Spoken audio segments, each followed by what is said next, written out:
Kembali bersama Al-Hanan Komputek. Nah, di video kali ini kita akan meneruskan atau melanjutkan materi kita yang sebelumnya, di mana pada part pertama kita sudah membuat aplikasi Grid pada Eclipse dengan menggunakan database SQLite. Pada video yang kemarin, ya ini bentuknya, kita sudah membuat aplikasi untuk melakukan penginputan, ya, form input data. Nah, ini dia, kita kemarin sudah cobakan, kita insert atau kita input beberapa record. Nah, di sini contohnya ada 4 record yang tersimpan di dalam SQLite. Nah, jadi kita akan melakukan pembuatan sebuah aplikasi lagi yang digunakan untuk melakukan pencarian atau searching dari data atau record yang tersimpan di dalam database-nya. Nah, seperti apa pembuatan aplikasinya? Itu tidak sulit. Nah, sangat mudah sekali. Silahkan disimak, kita akan demokan bagaimana cara pembuatannya. Disimak baik-baik, jangan ada bagian yang di skip agar mudah di dalam memahami dan dalam melakukan praktikum. Oke, langsung saja kita coba. Dan kita tidak perlu membuat aplikasi ini dari awal. Kenapa? Karena kita sudah ada dasarnya di Android SQLite yang pertama ini. Di bagian yang pertama kemarin kita sudah membuat untuk form input. Nah, sekarang kita melakukan pembuatan aplikasi untuk pencarian. Ya, jadi kita duplikatkan saja project Android SQLite yang pertama ini.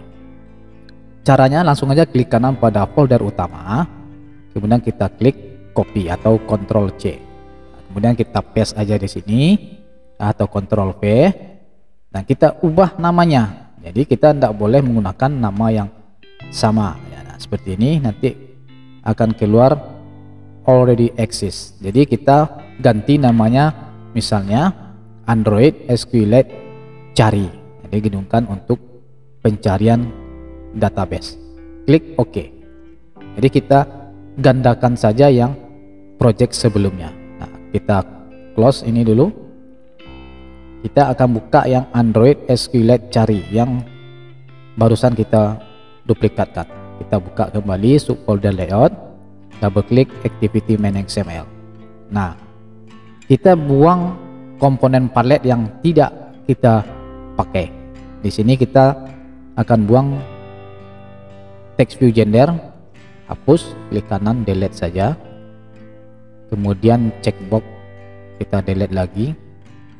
Kemudian tanggal lahir, untuk text view tanggal lahir kita delete juga.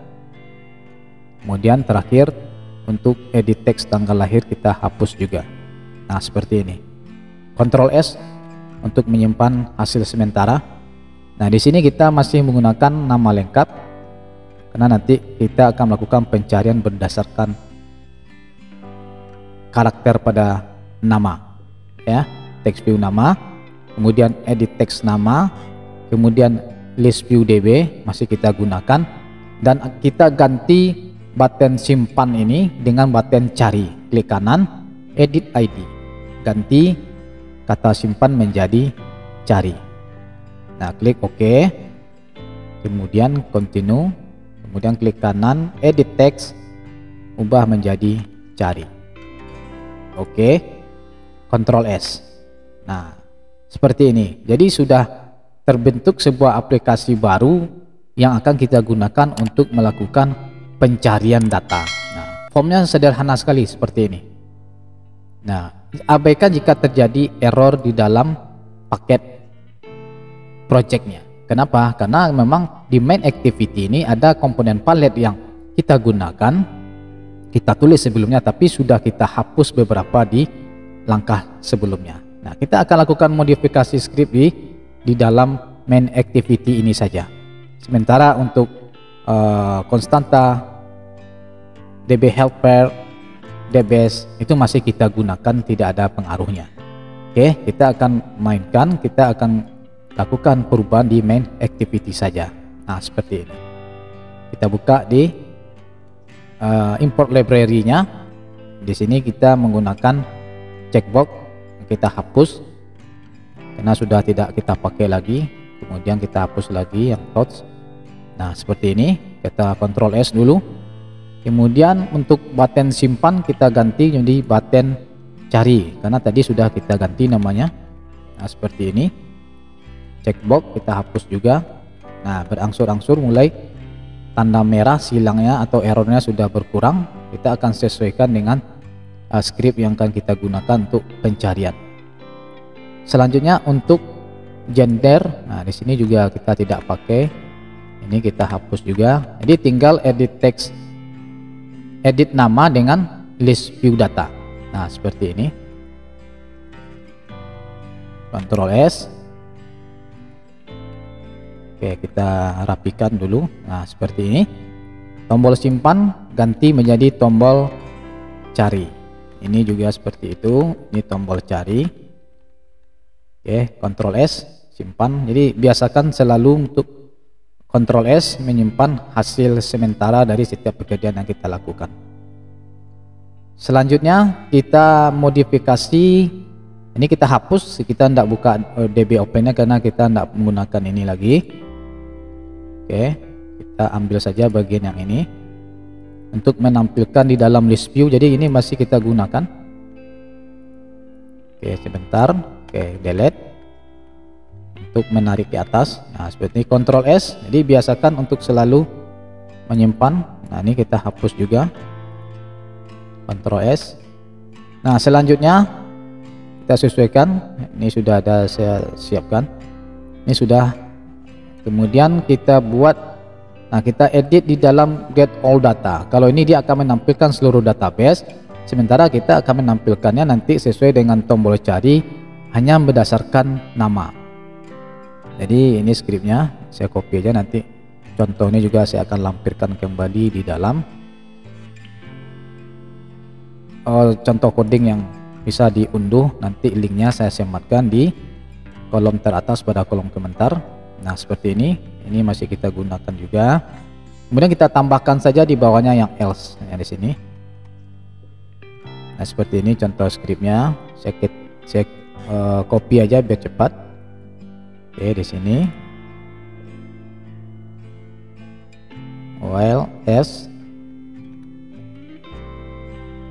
Oke, sebentar. Nah di sini, nah kita db close-nya. Nah, Ctrl S lagi untuk menyimpan.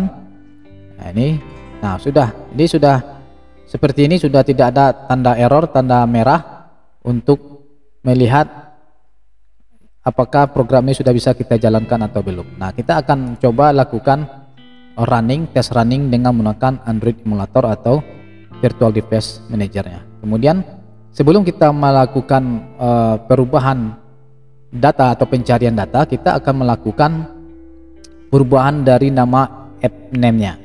Silakan diklik pada subfolder values, kemudian double klik pada string. Nah, kita ubah di app name yang ini.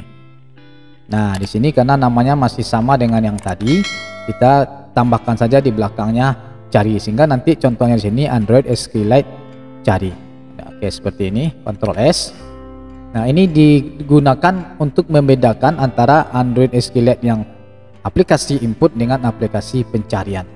Nah syarat untuk membuat dengan menggandakan project ini tentu dengan paket project yang sama namanya seperti ini, dengan database yang sama juga, sehingga nanti ketika kita jalankan, kita running, Android SQLite yang form input yang pertama sebelumnya ini akan di-replace, akan digantikan dengan Android SQLite cari.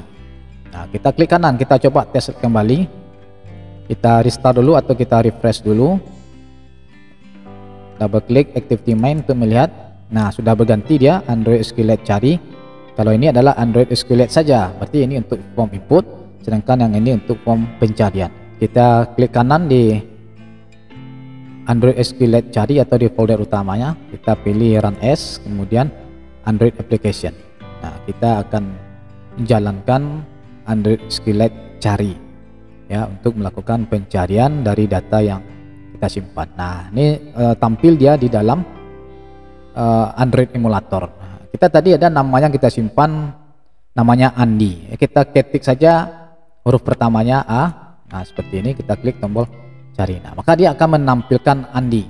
Ini berapa data yang huruf awalannya atau karakternya A, maka akan ditampilkannya seluruhnya di dalam list view nih. Nah, kemudian kita cari lagi kalau datanya B, cari ada namanya Budi, kita cari misalnya C, Cici.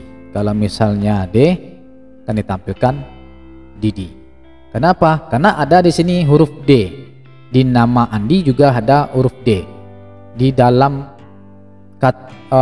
nama Budi juga ada huruf D. Jadi setiap ada kata karakter huruf D di setiap penggalan nama, maka dia akan ditampilkan seluruhnya. Jika misalnya tidak kita tulis, kita klik cari, maka dia akan menampilkan seluruh yang tersimpan di dalam database tersebut. Nah, ini kalau pencariannya dilakukan berdasarkan nama. Nanti kita akan buat lagi berdasarkan ID. Jadi ID 1, ID 2, ID 3, ID 4 yang otomatis ada di sini secara otomatis atau auto increment.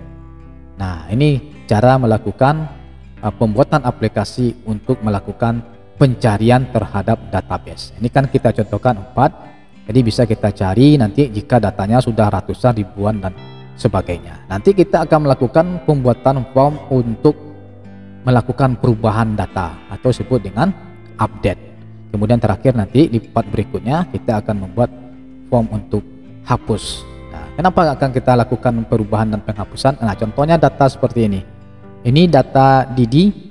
Nah, jenis kelaminnya adalah wanita. Nanti akan kita ubah menjadi pria. Karena mungkin di sini ada kesalahan dan sebagainya, kita simulasikan seperti itu. Nanti kita bisa lakukan perubahan sesuai dengan data yang sebenarnya. Atau kita hapus, misalnya kita ada terjadi kesalahan dan sebagainya. Demikian saja penjelasan singkat ini, semoga bermanfaat. Ya, kita akan lanjutkan nanti di video berikutnya pada bagian atau part yang ketiga. Terima kasih, sampai jumpa pada video yang berikutnya.